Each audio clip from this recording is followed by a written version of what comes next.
mallattoolee armaan gadii keessaa kamtu mallattoo tuuta duwwaatii jedha.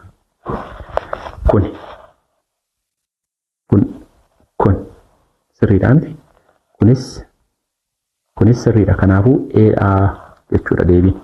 Deebiidha. Maaliifi tuuta duwwaa faayidaan ibsama yookiin immoo karlii bireesiin ibsama jechuudha. Kun hin ta'u maaliifi tuuta karlii birees keessatti mallattoo wayiin jirti. Faayi qubee Giriikii.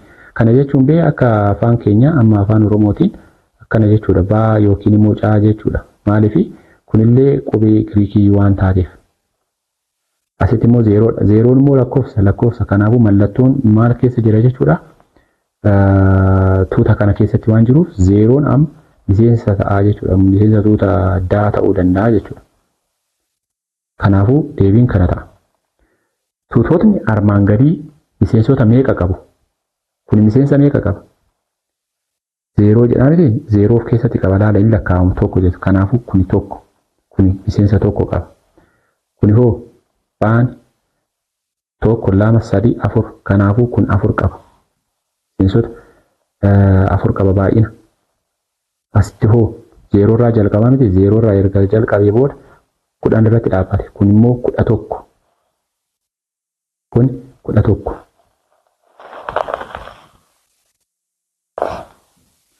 Asitti immoo 5 jedha. 5 irratti 5 ida'uu 5 dabalaa deema.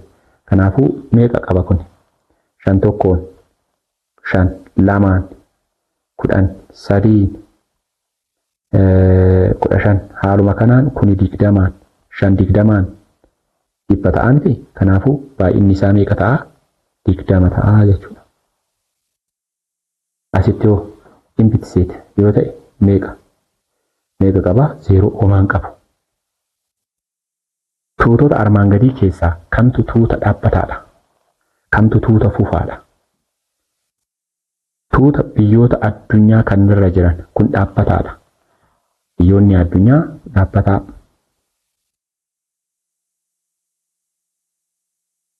Kun dhaabbataadha. Kun immoo tuuta lakkoofsota lakkaawwii irra guddaa 10 yoo jedhe immoo fufaadha kun. Kun immoo tuuta barattoota Itoophiyaa kutaa 7ffaa kan bara kun dhaabbataadha.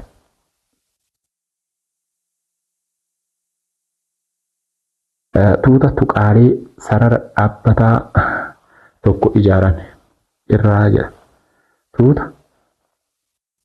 Tuuta tuqaalee sarara dhaabbataa tokko irra jiran. Kana jechuun immoo fakkeenyaaf sarara tokko haa fudhannu. Sararri kun kan uumame tuqaalee baay'ee walitti dhufaniiti. Kanaafuu tuqaaleen kunniin walitti dhufaniit sarara kana uumanii miti. Kanaafuu tuqaaleen sarara kana uuman baay'inni isaanii beekamuu hin danda'u. Kanaafuu itti fufaadha. Fufaadha kun. Fufaa. Tuuta lakkoofsota mangoo 5 fi 7.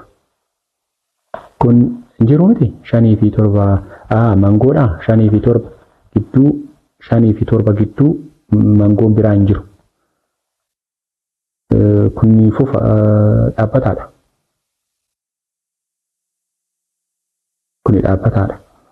Asitti ammoo tuuta firaakshiinoota 1 fi 3 gidduu jiran. Kun immoo fakkeenyaaf amma kun 1 kun 2 asitti 3. Firaakshiinoota jechuun amma as keessatti 1 fi 2 gidduu 1.5 jira. Asitti immoo kanneen gidduu 2.5 jira. Asitti immoo 2.5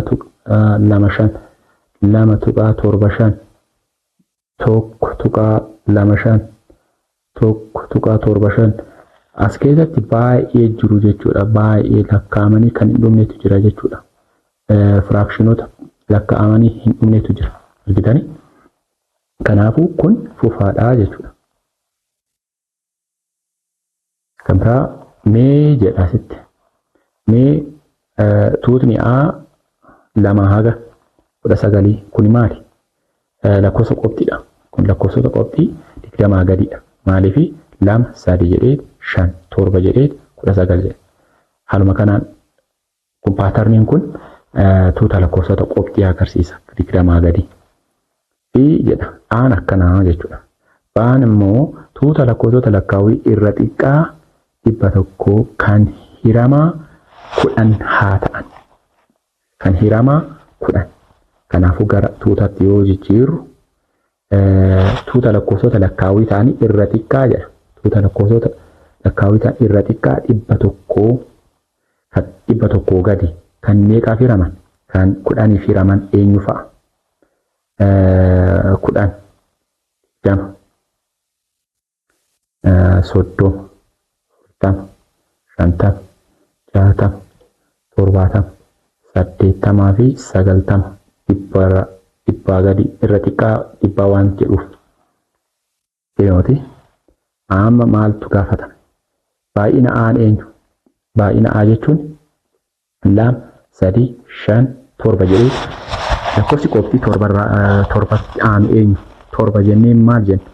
Torba jennee 11 jennee 13 jennee 17 jennee 19 jenna. Kanaafuu yoo miseensota kanneen hundaa yoo walitti lakkoofnu 1 2 3 4 5 6 7 8 kun meeqa? Baay'inni tuuta A meeqa ta'a jechuudha? 8. Irra deebi'aa hojjenna. Lakkoofsi biraan jira as keessatti mangoo kan ta'e qofti kan ta'e 11 17 erga jennee 19 kun sirriidha jechuudha.